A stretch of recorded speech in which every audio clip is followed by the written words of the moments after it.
What if I told you that the Second Amendment wasn't entirely American? That the right to bear arms, the idea of a well-regulated militia, even the roots of American federalism, had an older sister most people have forgotten. A small, mountainous country, with no king, no standing army, and a population that refused to bow down, even to Napoleon.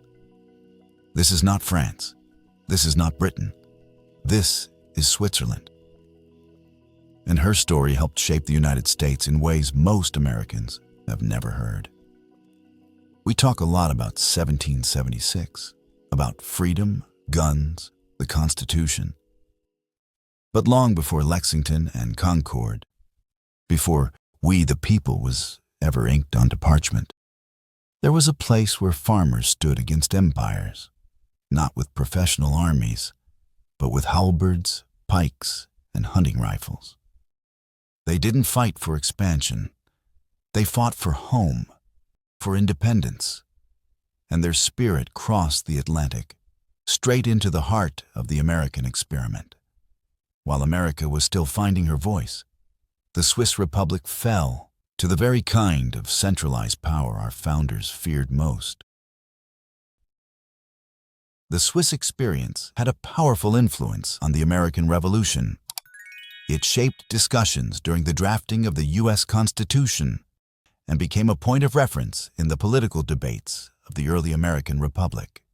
Long before Switzerland adopted its own modern constitution in the mid-19th century, the old Swiss Confederation, then already 5 centuries old, served as an inspiration for American ideals. It influenced the concepts of resistance to tyranny, independence from foreign powers, neutrality, a citizen militia, and a federal system of government. Americans looked at the Swiss example during 3 key phases. First, during the time leading up to and throughout the American Revolution, the colonists were inspired by how a small, poor country like Switzerland had repeatedly defeated powerful monarchies and preserved its independence. Second, as the U.S. Constitution was being debated, some Federalists argued that the Swiss Confederation was too weak to serve as a model, while anti-Federalists praised it as an example worth emulating.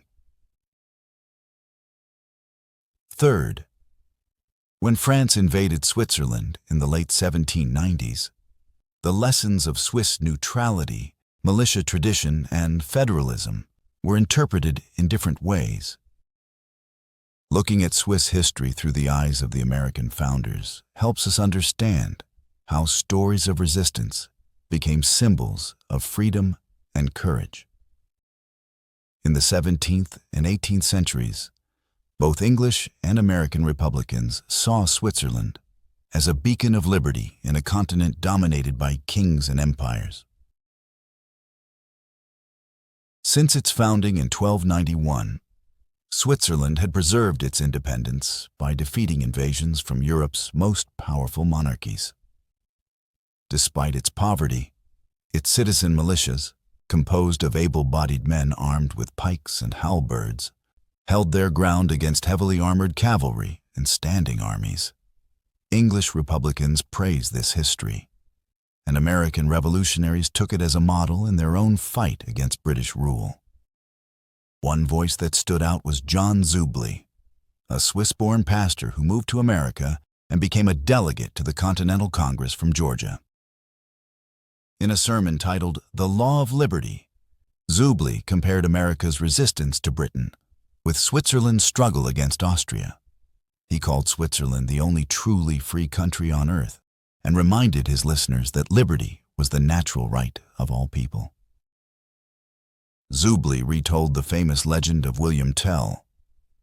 When an Austrian governor placed a hat on a pole and ordered every passer-by to bow to it, Tell refused.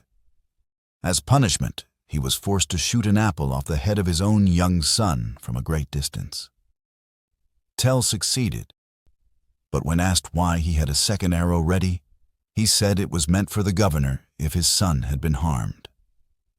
Tell was imprisoned but escaped, and later ambushed and killed the governor. His act sparked a rebellion that united the original three cantons, Uri, Schwyz, and Unterwalden, laying the foundation for the Swiss Confederation. A key reference for the American founders was An Account of Switzerland, published in the early 18th century. This work described in great detail the military traditions and history of the Swiss. One notable episode was the Battle of Morgarten. Austrian Duke Leopold led an army of 20,000 men into battle, but the Swiss defenders turned the terrain to their advantage. They ambushed the Austrians in a narrow valley, rolling boulders from the cliffs and throwing the invading army into chaos. In the confusion, a much smaller Swiss force attacked with bravery and drove the Austrians out of the country. This battle led to the formal creation of the Swiss Confederation. The alliance that had initially been agreed to for only 10 years was made permanent. Over time, more cantons joined this union. The name Eidgenossen, which means oath fellows, was born from this pact, reflecting their shared commitment to defend their freedom. Estimates from the time say the Austrians had 20,000 troops, while the Swiss numbered just 1,400. Yet the smaller force triumphed, and the story became a lasting symbol of the power of unity, courage, and the will to remain free. The Austrians thought they would easily crush a force of peasants, poorly armed, lacking formal discipline. But they were wrong. In one clash, while thousands of Habsburg troops marched into battle, Swiss casualties were minimal, while Austrian losses were overwhelming. In 1386, after a local territorial dispute, Duke Leopold III launched a major campaign to crush the Swiss. He brought about 4,000 elite soldiers with him, including noblemen clad in full armor. In contrast, the Swiss had roughly 1,300 men, most on foot, poorly equipped, carrying only halberds. Some even strapped pieces of wood to their arms to deflect the enemy's blows. Before the battle, the Swiss leaders rallied their troops with bold words. If anyone couldn't take on 10 Austrians, they were told to leave the field. A legendary moment followed. A man named Arnold Winkelried is said to have sacrificed himself by gathering enemy spears into his own body, creating an opening for his comrades to break through. The Swiss charged, and by the end of the battle, the Austrians had lost around 2,000 men, including the Duke himself, while Swiss losses were just 200. 2 years later, another battle took place. The Austrians launched a campaign of revenge for their loss. They invaded the canton of Glaris with about 8,000 men. The Swiss at first had just 350 defenders stationed in a small entrenchment. They retreated as the Austrians advanced and burned a village. But the Swiss weren't done. They returned with fury. At a narrow bridge, reinforcements, about 700 Swiss, met the Austrians again. In the chaos, many Austrians didn't realize the bridge had collapsed and fell into the water. The Austrians lost around 2,000 men. Swiss losses were estimated at just 55. This small Swiss force defeating a much larger professional army captured the imagination of many in Europe. One account even compared the battle to the ancient Battle of Thermopylae. But unlike the Spartans who were wiped out, the Swiss not only held their ground, they won. In fact, 11 stone pillars were erected in the field to mark the places where the Swiss rallied. According to the story, they were pushed back 10 times, but on the 11th charge, they broke the Austrian army. These victories weren't just celebrated in Switzerland. In England, they became part of a wider argument against standing armies and in favor of citizen militias. A British writer, advocating for a national militia instead of mercenary forces, pointed out that while most of Europe had given way to professional armies, France, Spain, Italy, and Sweden among them, Switzerland stood out. With no fortresses and no buffer zones, and surrounded by some of Europe's greatest powers, the Swiss remained free and uninvaded for over 200 years. He asked, "How can anyone ridicule a militia like Switzerland's?" It was this force of ordinary citizens that defeated Duke Leopold's army at Morgarten and later crushed 20,000 Austrians with fewer than 2,000 Swiss. And again, just 350 Swiss pushed back 8,000 invaders. The Swiss militia was ready at a moment's notice. If there was danger, the alarm system was simple. Smoke by day, fire by night. Everyone knew what it meant. It was fast, effective, and deeply rooted in the idea that every citizen had a role to play in defending their country. Even political thinkers like Niccolò Machiavelli admired this system. He traveled through Switzerland and studied the militia model firsthand. In his famous work, The Prince, he noted that the Swiss were well armed and enjoyed great freedom. He saw in them the spirit of the citizen soldiers of ancient Rome. In his discourses on Livy, Machiavelli argued that citizen militias were key to liberty. Mercenary armies, in contrast, led to dependency, instability, and tyranny. A nation defended by its own people, trained and prepared to protect their homeland, could avoid being at the mercy of fortune. For Machiavelli, and later for the English and American Republicans, Switzerland offered a living example. A country where freedom, duty, and self-defense were one and the same. The Swiss were often referred to as masters of modern warfare.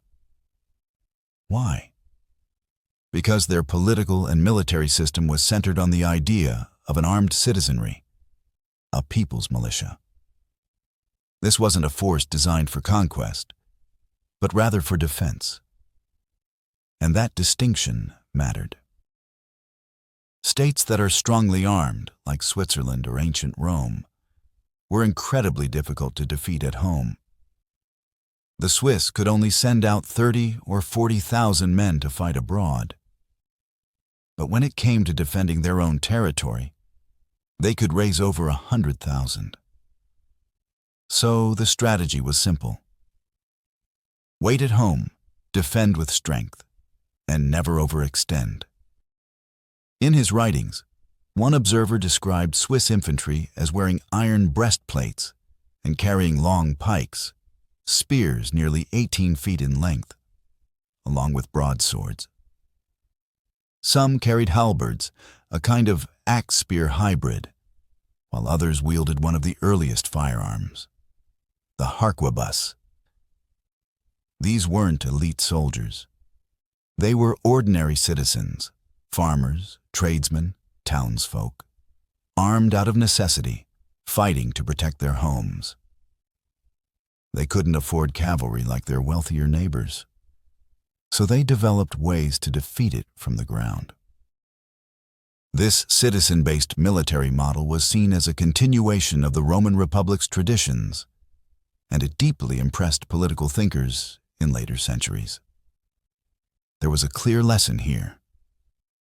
A nation made up of free, armed citizens was a nation capable of defending itself, without relying on standing, professional armies that could be turned against the people.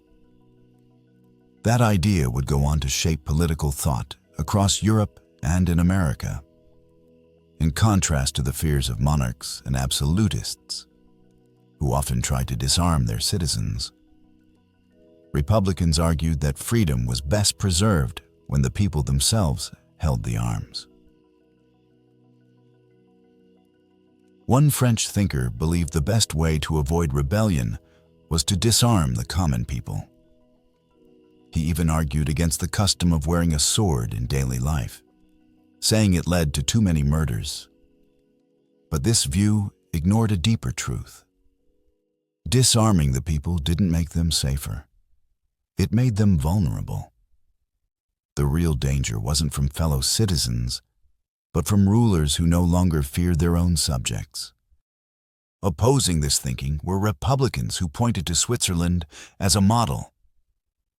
In Switzerland, the people were not only armed, they had the power to question their leaders, even remove them. Their liberty was protected not by nobles or kings, but by ordinary citizens trained and ready to defend their rights. Some political writers went so far as to argue that freedom itself required the people to hold the arms, not the government. In ancient Greece, they noted, the city-states that maintained their freedom were the ones where the citizens themselves bore arms, because whoever holds the weapons holds the power. This wasn't just theory. English thinkers, particularly those who supported constitutional government and individual liberty, were fascinated by Switzerland. They believed the Swiss were the freest people in Europe and credited that freedom to their militia. In the late 17th century, one writer praised the Swiss as the happiest and most secure people in Europe because they had the best militia. He insisted that no free man should ever be denied the right to bear arms, because those arms were the true badge of liberty. Even military scholars took note. One detailed account of the Swiss wars explained how, from the very beginning, the Swiss fought without a standing army. Their wars against Austria were fought entirely by the militia, paid by the local cantons, and dismissed when the campaign ended. And yet, they became known as some of the best soldiers in Europe. The Swiss, it was said, had learned a timeless lesson. A standing army could threaten liberty, so instead, they trusted their freedom to an organized, disciplined, and deeply rooted militia, a force made up of the people themselves. That belief, and the example it set, would echo far beyond the Alps. The Bern militia was made up of nearly every man between the ages of 16 and 60. It included special units like the Fusiliers, unmarried men ready to march within an hour's notice, and the electionaries, who made up the rest. Every man supplied his own arms, and care was taken to ensure that their weapons were uniform and up to standard. An officer called the Commissioner of Arms inspected their equipment and disciplined those who failed to meet expectations. Although militias were often criticized for their lack of discipline, the Swiss addressed this by holding regular drills. Soldiers trained every Sunday and on religious holidays.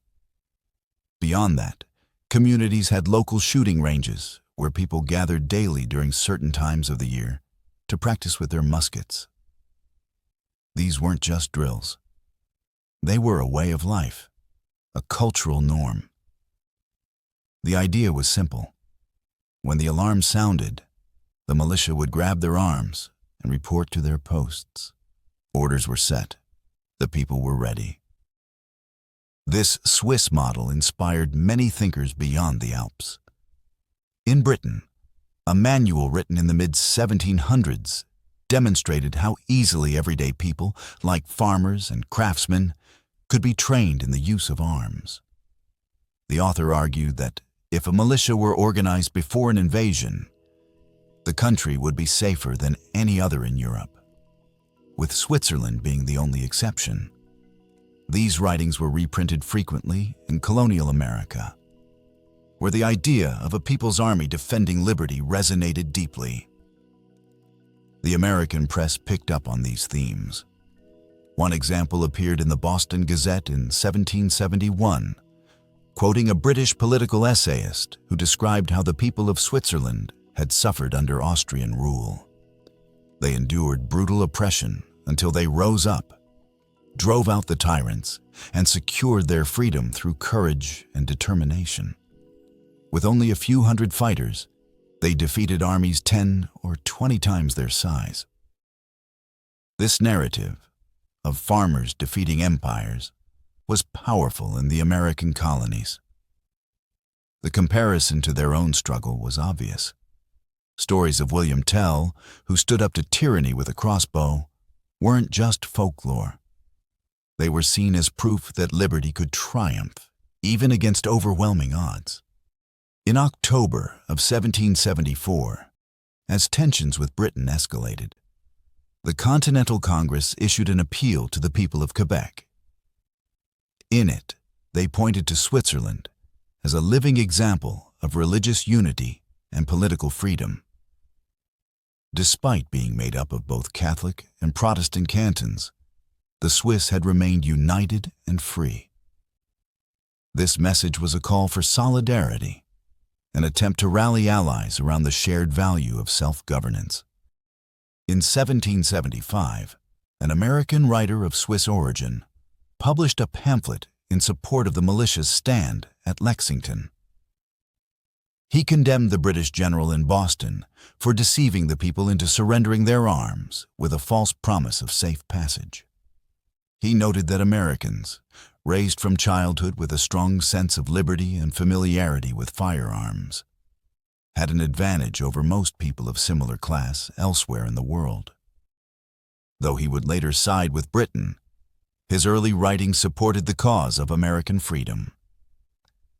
In one of his more powerful passages, he described how the Swiss, when attacked, fought back with incredible bravery. Surrounded by powerful monarchies like Austria, France, and Savoy, they maintained their independence through sheer determination. His closing wish, that Switzerland remain free and brave for all time. A few years later, in 1778, while the Revolutionary War still raged, a Swiss counselor wrote to Benjamin Franklin. In his letter, he proposed a lasting friendship between the new United States and Switzerland, two sister republics in a world dominated by kings. This idea of sister republics carried deep symbolic meaning. It wasn't just about diplomacy. It was a bold statement that free peoples, no matter how small, could stand together in defiance of monarchy and oppression.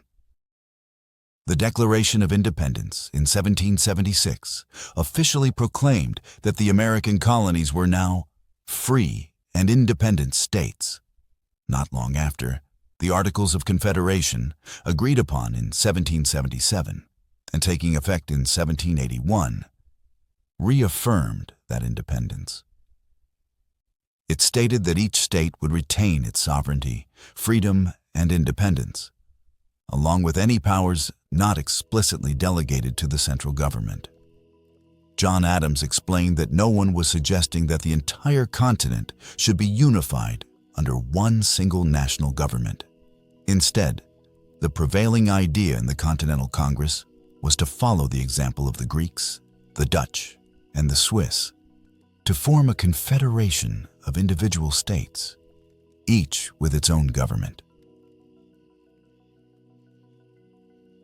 As the Revolutionary War came to a close, and the idea of a stronger federal constitution began to take hold, the Swiss experience again entered the conversation.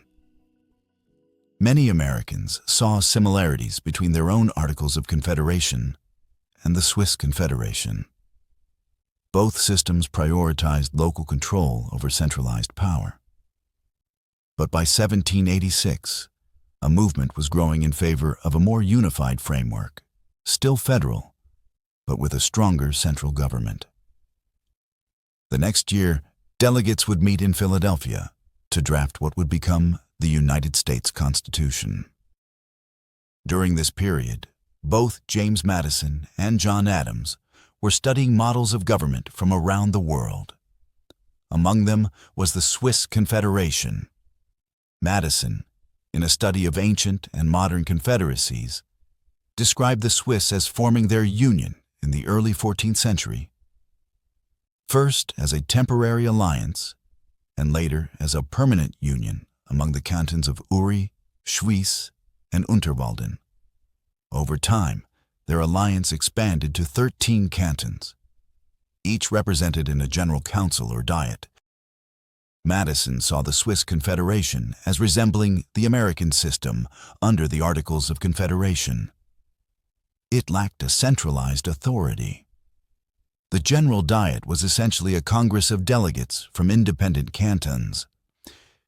Each canton maintained its own sovereignty, and no unified national structure bound them all together. Only the original 3 cantons were directly allied to each of the others, and even then, they operated more as close allies than as parts of a single nation.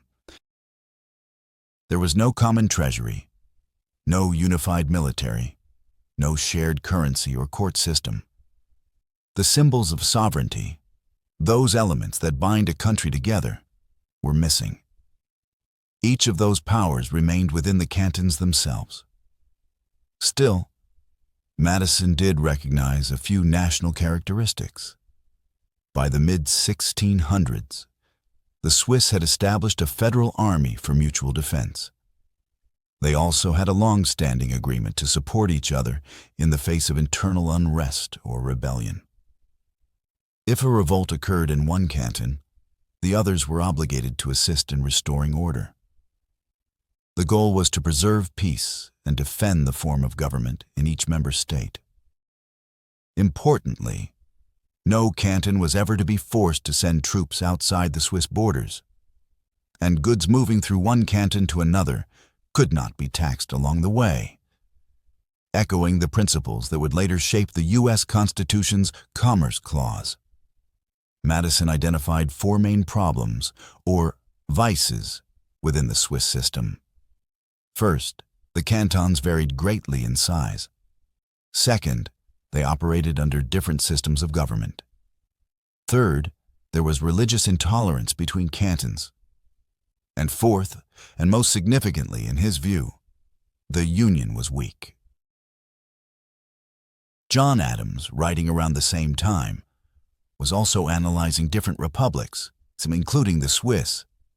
In his defense of the U.S. system, he devoted a chapter to the cantons, describing them as either democratic or aristocratic in their internal governance. Regardless of their form, 2 common elements stood out: the right to bear arms and the right to vote on laws.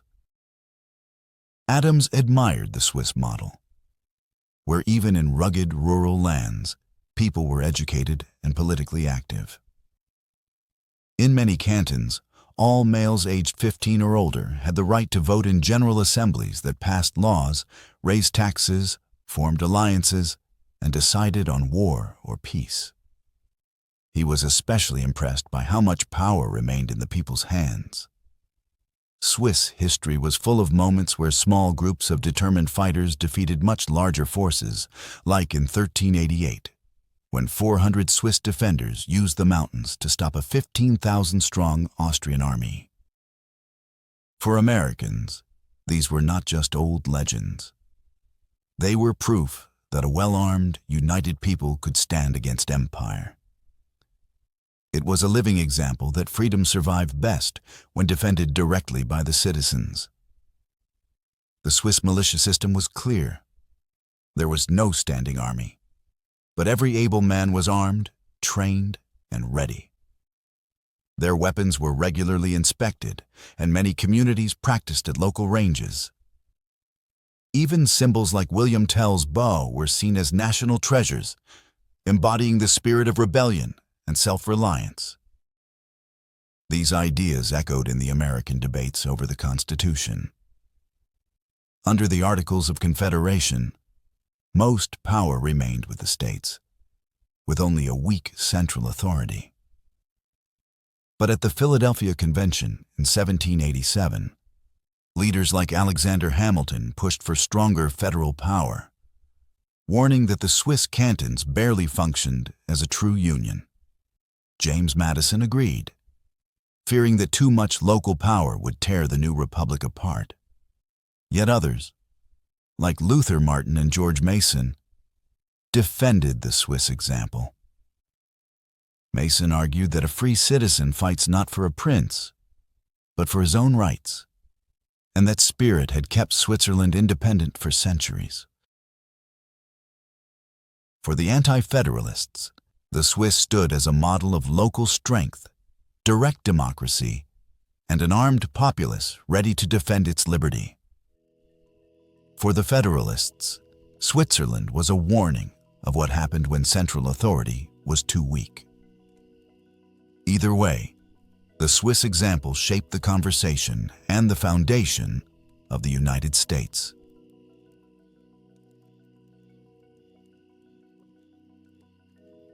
The Swiss model was admired by those known as anti-federalists, though the name is somewhat misleading.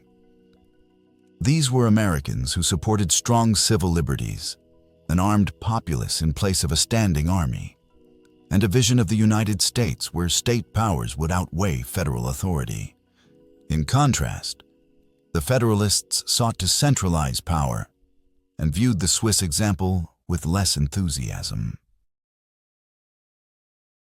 At the Philadelphia Convention, James Wilson was one of the first to speak publicly in defense of the proposed Constitution, including support for a standing army. His position sparked a strong reaction. A pamphlet titled "A Democratic Federalist" called the Standing Army that great support of tyrants, reminding readers that it was militias, not a national army, that had defeated the British at Lexington and Bunker Hill. The pamphlet praised the Swiss for maintaining their liberty without a standing army, even while surrounded by Europe's most powerful nations. The example of Switzerland, which, like us, is a republic, has preserved its freedom for many ages with the sole help of a militia. Why should we not follow so glorious an example? In November 1787, under the pen name Cincinnatus, likely Richard Henry Lee or Arthur Lee, another author made the case in the New York Journal that the great republics of Greece, Rome, and Switzerland did not maintain standing armies. In Switzerland, he noted, military service was occasional or, at most, annual. There was no permanent display of power, only the Swiss militia. Yet the country remained free and formidable. Cincinnatus also criticized Wilson's defense of standing armies. In his view, such armies existed to fulfill the ambitions of rulers, were funded by burdensome taxation, and served mainly to suppress the people. The Swiss model, based on a militia of citizen soldiers, was the alternative. Federalists fought back. In the Federalist No. 19, James Madison, writing with Alexander Hamilton, argued that the Swiss cantons barely qualified as a confederacy. They had no common treasury, no shared troops, no unified currency or courts, and no other clear signs of sovereignty. Their cohesion, he wrote, was due more to geography and weakness than to shared government. Yet, in the Federalist No. 43, Madison offered a more favorable comparison. When defending the constitutional provision allowing states to request federal assistance in times of unrest, he acknowledged that even in Switzerland, where no true central government existed, such mutual aid was common. Cantons frequently supported one another, including the most democratic ones. In the Federalist No. 46, Madison addressed the fear that a federal standing army might be used to oppress the people. He pointed out that the United States would have a vast militia, nearly 500,000 citizens with arms in hand, led by officers chosen from among themselves, defending their shared liberty. He contrasted this with Europe, where governments feared to trust their citizens with weapons. The advantage of being armed, which the Americans possess over the people of almost every other nation. Though he didn't mention Switzerland directly here, the parallel was clear. In both the Swiss and American traditions, the right and the duty of the people to bear arms was a pillar of liberty. The Swiss influence on the American Constitution. At Connecticut's Ratification Convention in January 1788, Oliver Ellsworth, another Philadelphia delegate, argued in favor of stronger federal powers. He dismissed the Swiss model as irrelevant. They are small republics, about 20 miles square, situated among the Alps, and inaccessible to hostile attacks. They were merely herdsmen. He acknowledged their legendary military feats, like 400 mountaineers defeating an Austrian force of 15,000. But in his view, their geographical isolation, not their political system, preserved their freedom. By contrast, an anti-federalist writing under the name A Virginia Planter praised Switzerland in the Winchester, Virginia Gazette. He warned that the proposed constitution was filled with mechanisms that could shackle the liberties of freeborn Americans. Only America and Switzerland, he wrote, had managed to avoid the global tide of tyranny. All the world is now groaning in a hell of slavery, America and Switzerland excepted. James Monroe also weighed in. In a pamphlet, he warned that poorly defined boundaries between federal and state authority would create serious problems. He referenced older confederacies, Achaean, Belgic, Helvetic, as examples of leagues of independent states. He argued that the challenge for America would be to precisely balance the powers of state and federal governments to avoid one crushing the other. At the Virginia Ratification Convention, some of America's most powerful voices clashed. Patrick Henry, a fierce anti-federalist, demanded rejection of the Constitution unless it was first amended to include a Bill of Rights. In June 1788, he referred to Switzerland as evidence that America could survive without immediately ratifying the Constitution. The Swiss Confederation, he noted, was made up of very different governments, yet it endured. Switzerland stood as a symbol, used differently by each side in the debate. For some, it represented the strength of local power, citizen militias, and direct democracy. For others, it represented a warning, a system too weak, too fragmented to govern effectively. But in all cases, it remained part of the imagination of the American founders. A reminder that liberty could be preserved not only by arms, but by the people who held them. This is a powerful example showing that governments of different structures can still form a successful confederation. The Swiss Confederation had existed for over 400 years. Some of its republics were democratic, others aristocratic. Yet no harm came from that dissimilarity. Together, they had resisted the might of France and Germany across centuries. It was the Swiss spirit that kept them united, enduring immense challenges with patience and courage. Surrounded by powerful monarchies, Switzerland had maintained its independence, its simple republican ideals, and its courage. James Madison, the primary draftsman of the U.S. Constitution and a leading Federalist, argued against modeling the United States after Switzerland. He made the sharp claim that peasants in the aristocratic cantons were among the most oppressed people in Europe.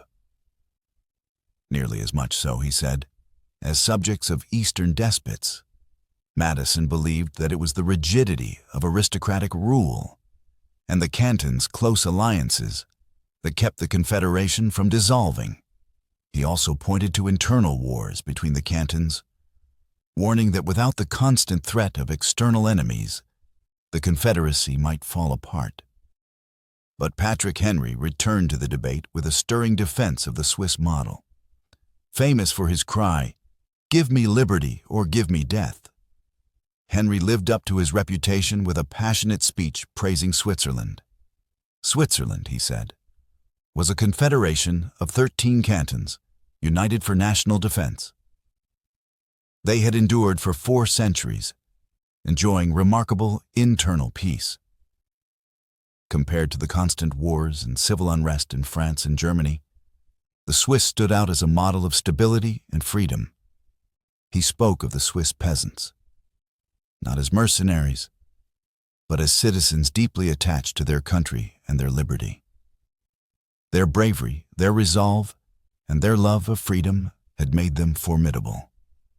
And they had succeeded not by building massive armies or backing a powerful president, but through courage, simplicity, and frugality. Henry declared, "Let us follow their example and be equally happy."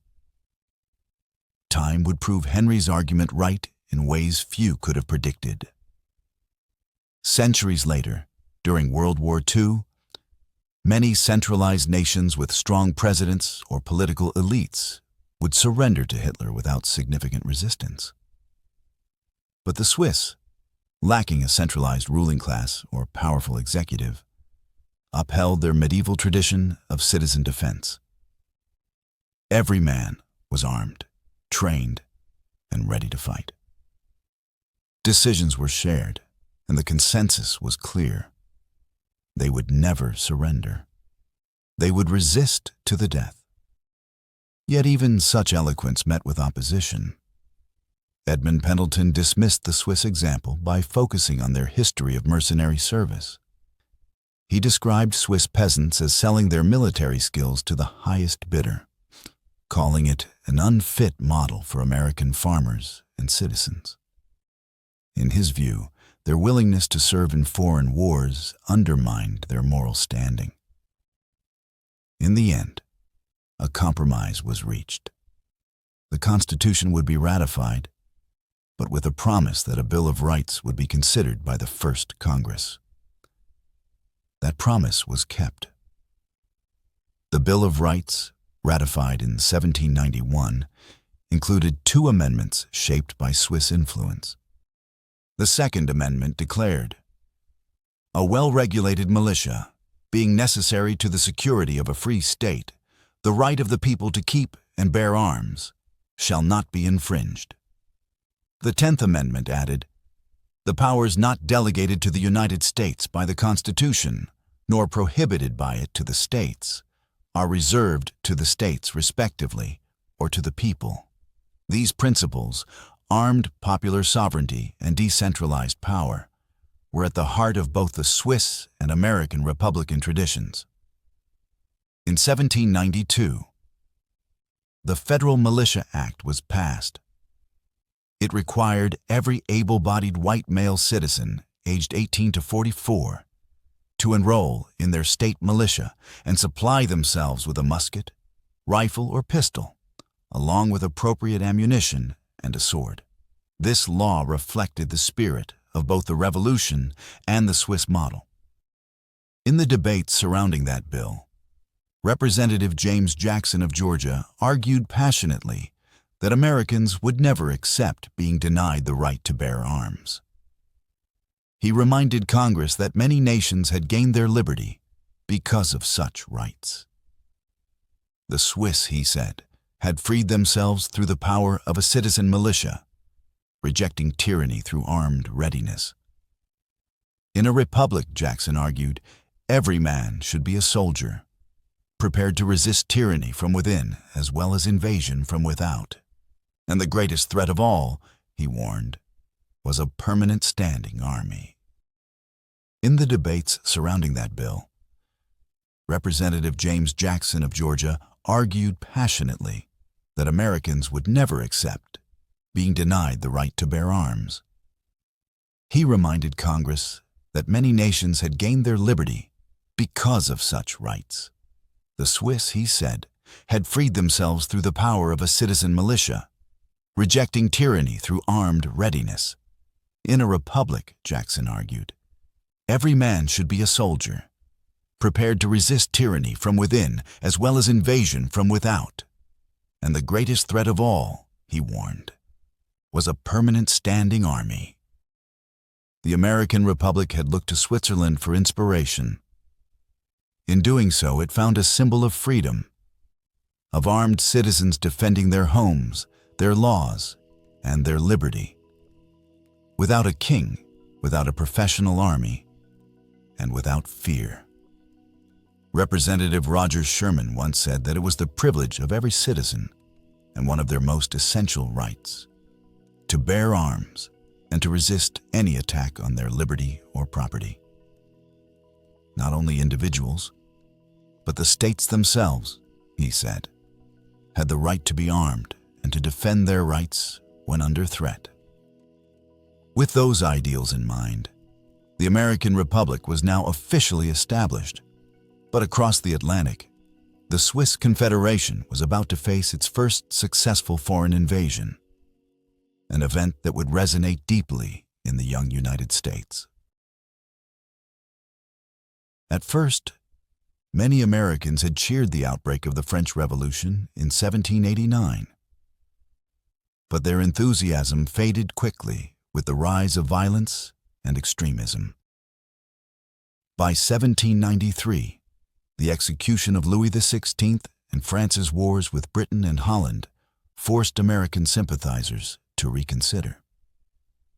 President George Washington issued a formal proclamation of neutrality. Thomas Jefferson noted that the war between France and Britain stirred the American public far more than anything else had, dividing political opinion with unexpected intensity. But that same year, Maximilien Robespierre took a different stance. He publicly opposed calls for French intervention in Switzerland.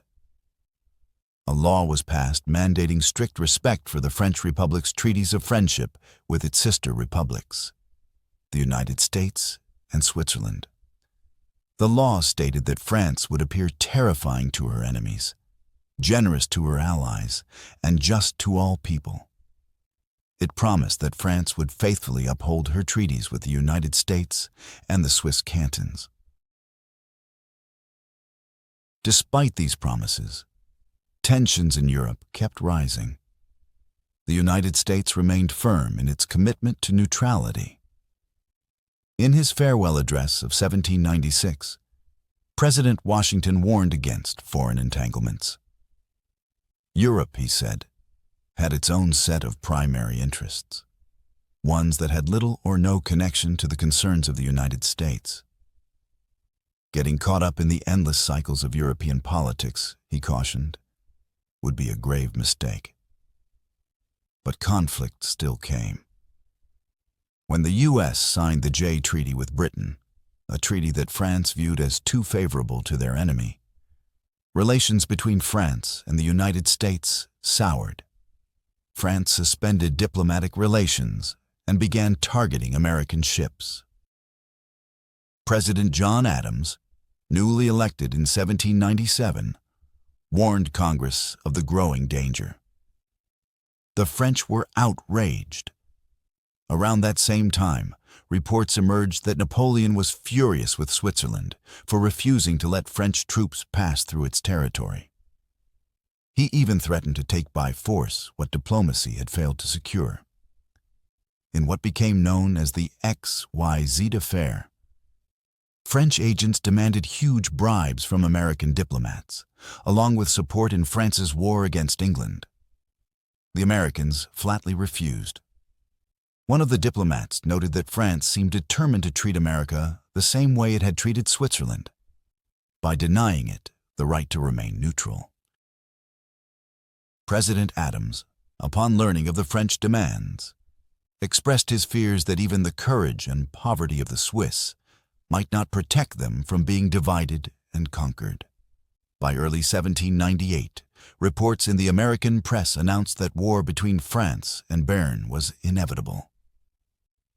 The Swiss city of Aarau had already been captured, and supporters of France in the region of Vaud joined French troops marching toward Bern. The official reason for the French invasion was said to be the killing of 2 French soldiers by Swiss guards, but many saw this as little more than a pretext. One report noted how the French, rather than viewing the Swiss as rebels, considered them worthy opponents. In a particularly dramatic account, it was said that 80 young men of Bern defended a narrow pass with such bravery that, though they were all killed, they left many French soldiers dead behind them. The official reason for the French invasion was said to be the killing of 2 French soldiers by Swiss guards, but many saw this as little more than a pretext. One report noted how the French, rather than viewing the Swiss as rebels, considered them worthy opponents.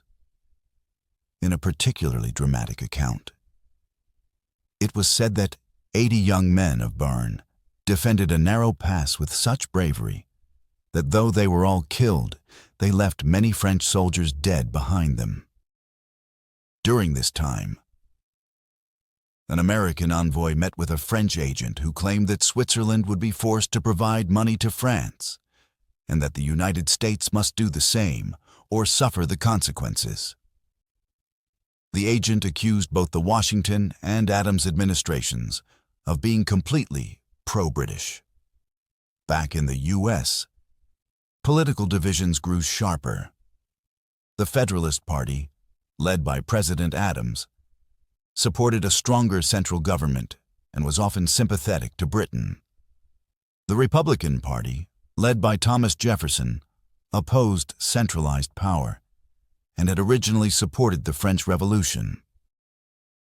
Federalists in Congress were quick to seize on the French invasion of Switzerland to argue their case. Representative Robert Harper of South Carolina spoke in the House of Representatives, accusing France of trying to strip Switzerland of its independence. He told of how the French drove out Swiss magistrates, seized territory, and crushed opposition. But when the Swiss rose up to fight back, he said, the French were forced to withdraw and restore the local government. Harper urged Americans to learn from the Swiss. The time had come, he said, to resist foreign aggression, to declare that while peace was good, independence was better. Harper may have been too optimistic. News from Europe traveled slowly, and the full extent of the French occupation wasn't yet known in America. In truth, the French were still advancing, and Switzerland was being forcibly transformed. Still, Harper's message struck a chord. For many in the United States, the fall of the Swiss Confederation served as a grim warning that neutrality and freedom could not be taken for granted, and that a citizenry prepared to defend itself was essential to preserving both. Things did not turn out well for Switzerland. On March 8, 1798, John Marshall wrote to President John Adams, expressing that there was little hope of settling tensions with France without compromising American independence. France was demanding money from the United States to help fund its war efforts. Marshall also noted the looming influence of the French Revolution on Switzerland. In the region of Vaud, belonging to the canton of Bern, a revolution had already begun, backed by French troops. That small area had already paid an enormous price, nearly 800,000 Swiss livres, to host the foreign army. France was now insisting that revolution be extended throughout all of Switzerland. Some of the cantons, including Bern, expressed willingness to reform their governments, promising more equality and democratic representation. But they firmly protested any outside interference. In fact, most of the population in Bern stood with the government, vowing to fight to the last man rather than allow foreigners to dictate their political future. It was a dire moment. A large French military force was moving toward the region. Though negotiations were said to be starting, the terms France offered were more akin to those given to a defeated enemy. A revolutionary government was being demanded, and despite Switzerland's efforts to remain neutral, both during the recent Continental War and after the peace, they were now facing consequences that no neutral nation should.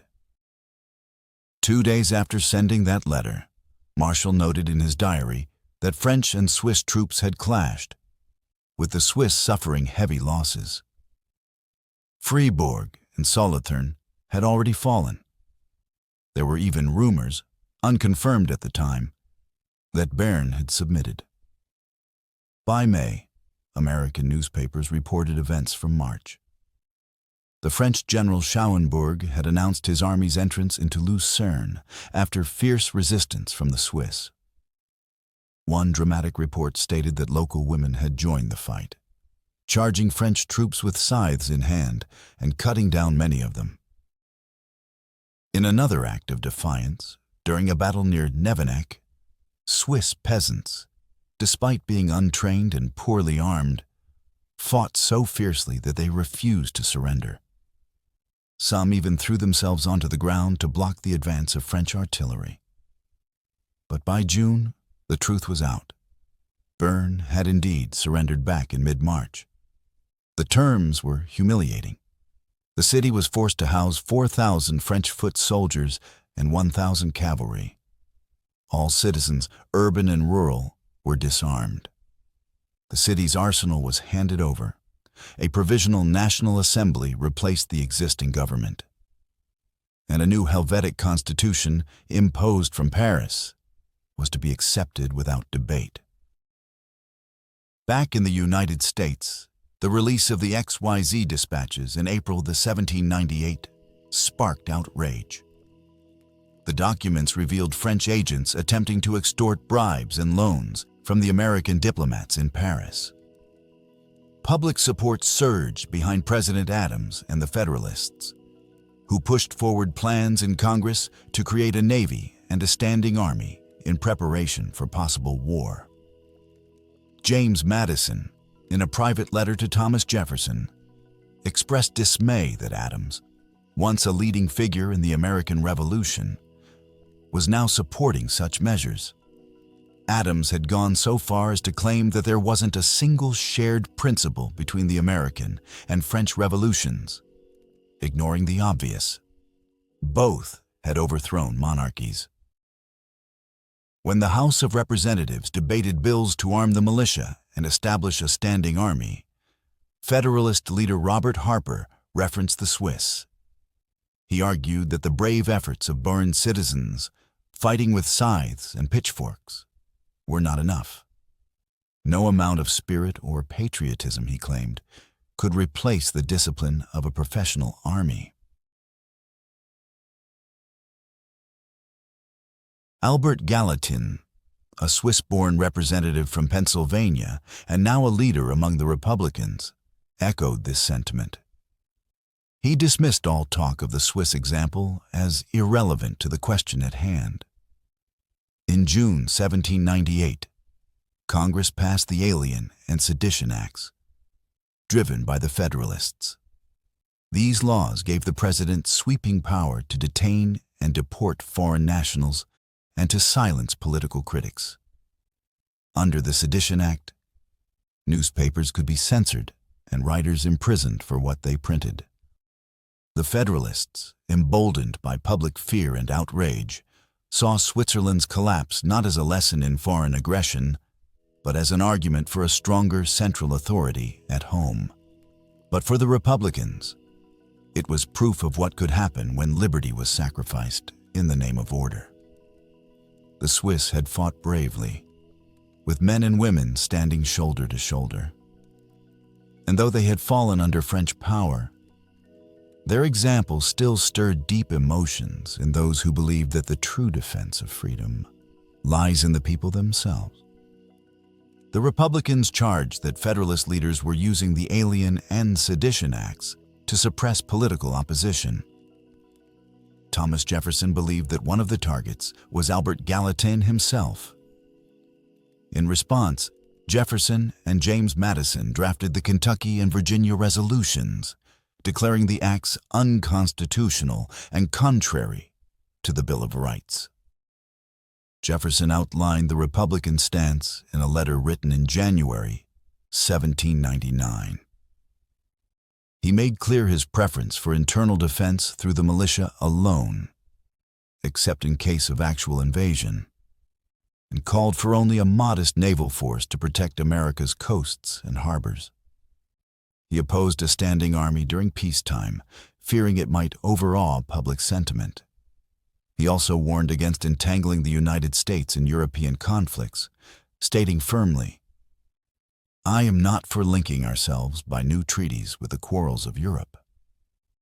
He stood for freedom of the press and against silencing criticism of government through force rather than reason.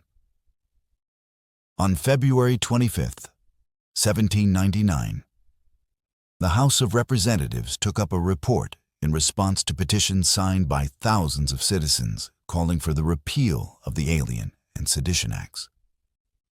The report defended the legislation and accused the petitioners of undermining efforts to resist French aggression, including the buildup of a navy, the establishment of a standing army, and the taxes required to support both.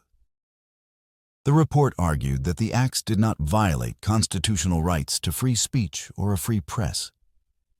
It framed libels against the government as punishable offenses, not protected expression. To justify this, the report painted a grim picture of the era's global conflicts, declaring, "A contest has arisen and rages with unabated ferocity, which has desolated the fairest portions of Europe." Citing French invasions in Egypt, the East Indies, and the Ottoman Empire, it warned Americans not to fall for the illusion that republics were safe from French hostility. Switzerland, once neutral and proud, had been seduced, divided, disarmed, and ultimately crushed. This irony was not lost on political observers. The Federalists, who now used the Swiss example to defend central authority and national security, had never been enthusiastic about Swiss-style federalism or the armed citizenry. Republicans, on the other hand, despite their earlier admiration for the French Revolution, continued to praise Switzerland's traditional values: federalism, local militias, and national neutrality. The Federalist Report also invoked fears of French spies and internal subversion, portraying the Alien and Sedition Acts as essential national defenses. Albert Gallatin pushed back hard. He insisted that the president had no constitutional authority to expel peaceful immigrants, and that these acts were more in line with the unchecked powers of the British Parliament than with American principles. He condemned how liberty of the press had been construed away by Star Chamber definitions, invoking the oppressive history of Britain's old royal courts. Gallatin saw the acts and the standing army, the taxes, and the efforts to centralize power as part of a broader pattern of domestic oppression. He scoffed at comparisons between America and Egypt, pointing out that Egypt was ruled by Mamelukes and inhabited by slaves, while America was still defended by its people. Despite these protests, the Federalists refused to debate. By a narrow vote, 52 to 48, the House adopted the committee's report and rejected any repeal of the Alien and Sedition Acts. The laws would remain in effect until their expiration in 1801. Meanwhile, Switzerland remained at the heart of Europe's battlefield. Throughout 1799, Swiss territory was ravaged by the French and their enemies, England, Austria, and Russia. American newspapers tracked the developments closely. One report even speculated that, if Switzerland were completely conquered, the French might impose a new federal constitution modeled on that of the United States. Gallatin saw the Alien and Sedition Acts, the standing army, taxes, and centralization efforts as part of a broader pattern of domestic oppression. He mocked comparisons to Egypt, pointing out that America was still defended by its own people. Despite protests, the House narrowly voted 52 to 48 to uphold the acts, which remained in effect until 1801. Jefferson's words reaffirmed the nation's commitment to neutrality and the principles laid out in the Bill of Rights. While France never invaded the United States, Britain did during the War of 1812. At the same time, in 1813, Switzerland once again became a battleground in the struggle among French, Austrian, and Russian forces. And yet, both countries, Switzerland and the United States, emerged from these foreign invasions stronger, each in its own way. Both continued their traditions of neutrality. The United States, however, would eventually break from that tradition in the 20th century. Not by choice, as the attack on Pearl Harbor would prove. To this day, only Switzerland maintains a militia-based military system. While the United States still recognizes the concept of an unorganized militia in federal and state law, it relies instead on a professional standing military. Still, both countries uphold the right of citizens to bear arms. And despite the ever-growing scale of the federal government in America, both nations have maintained the core framework of federalism, sovereignty shared between national and regional governments. In a much later chapter of American constitutional history, one case brought the legacy of federalism, alongside echoes of the Swiss experience, into the U.S. Supreme Court. In 1997, the court heard the case of Sheriff J. Prince v. United States, which dealt with whether the federal government could compel state and local law enforcement officers to carry out background checks for handgun purchases. During oral arguments, a justice asked, "Why don't we let the federal government issue directives to the states, as is done in Switzerland, Germany, or the European Union?" The response was clear. Our nation must follow its own constitution, not borrow models from abroad.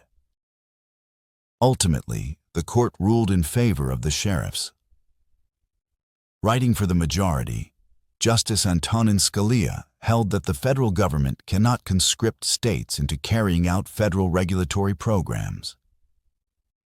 He referred back to the debates over the U.S. Constitution in 1787 and 1788, noting how the anti-federalists pointed to Switzerland, then a 4-century-old Confederate republic, as proof that a centralized federal government was not the only way to preserve liberty and sovereignty. Justice Stephen Breyer, in dissent, looked to modern European systems, where the member states often implement laws passed by central authorities. He pointed out that in Switzerland, Germany, and the European Union, constituent states carry out many national policies themselves. However, he did not address the constitutional risks of letting Congress hand down directives to the states without limit or compensation. Nor did he reflect on the vast historical differences among those European systems. Switzerland, to this day, remains the Confederation Helvetia, a structure where the central government is limited and the cantons retain significant autonomy. Germany, while now federal, had its state powers stripped under the Nazi regime. And the European Union stands as a centralized, unelected bureaucracy that the Swiss people, valuing their independence, chose not to join. Ironically, the sister republics, Switzerland and the United States, may have more in common, in principle, than some modern analyses suggest. Though the U.S. Constitution was passed despite the objections of the anti-federalists, those critics did succeed in shaping the final form of the republic. Their influence brought about the Bill of Rights, including 2 amendments deeply inspired by the Swiss model. The Second Amendment, affirming the importance of a well-regulated militia and the right to keep and bear arms. And the 10th Amendment, reserving to the states or the people those powers not delegated to the federal government. In that sense, the vision of Patrick Henry and the Anti-Federalists was not lost. They brought part of the Swiss tradition of federalism and armed, engaged citizenship into the foundation of American democracy. Traditions that continue to resonate today.